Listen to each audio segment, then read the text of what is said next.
Well, it is morning time here, and what I'm gonna do is I'm gonna do Tavana's hair today. I finished my hair, but I didn't dip my ends, so I'll be dipping my ends after her hair because I gotta get this hair colored.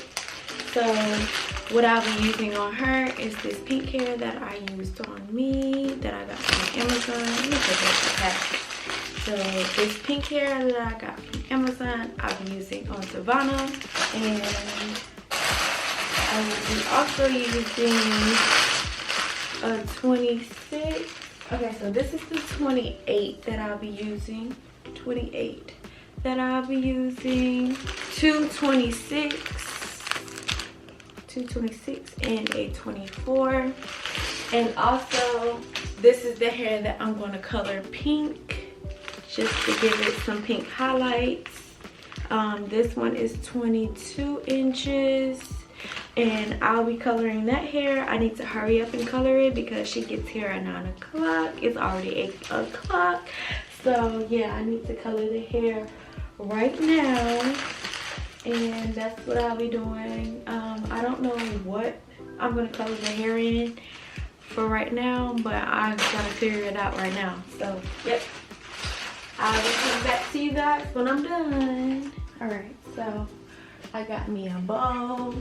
All right, let me put some water in it. Hold on. So I got me some water, and then I'll be using this hair color right here.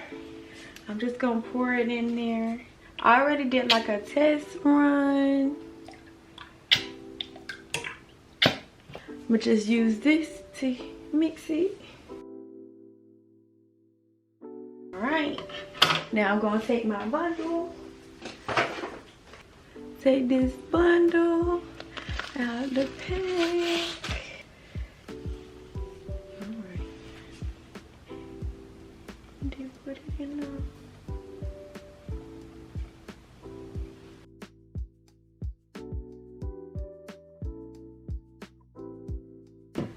Hopefully that'll sit for, I'm gonna let it sit for 15 minutes, honestly. I don't want no blonde to show, so that's why I'm doing it all the way at the top like that. Now, I did take the shoes that the model will be wearing to the beauty supply store and match the pink up with the display. So hopefully it will match. I did a little test run and it showed up pink, so we're gonna see what we doing, you know. But this hair is a different hair texture. They said it was pineapple curls or something like that, but I feel like it's gonna match with the deep wave that I got. We're gonna see. If not, I'm just gonna have her hair wet, just like the picture that I wanted her hair to be like. So we're gonna see. I'm just gonna keep on playing with it, making sure everything is dipped, everything is dipping in. I am gonna set a timer for 15 minutes, and I'll be back with you guys in 15 minutes. Okay, so it's been 15 minutes already. So this is what it kind of looks like right now. I don't know if I should do it a little bit longer. 10 more minutes, 10 more minutes.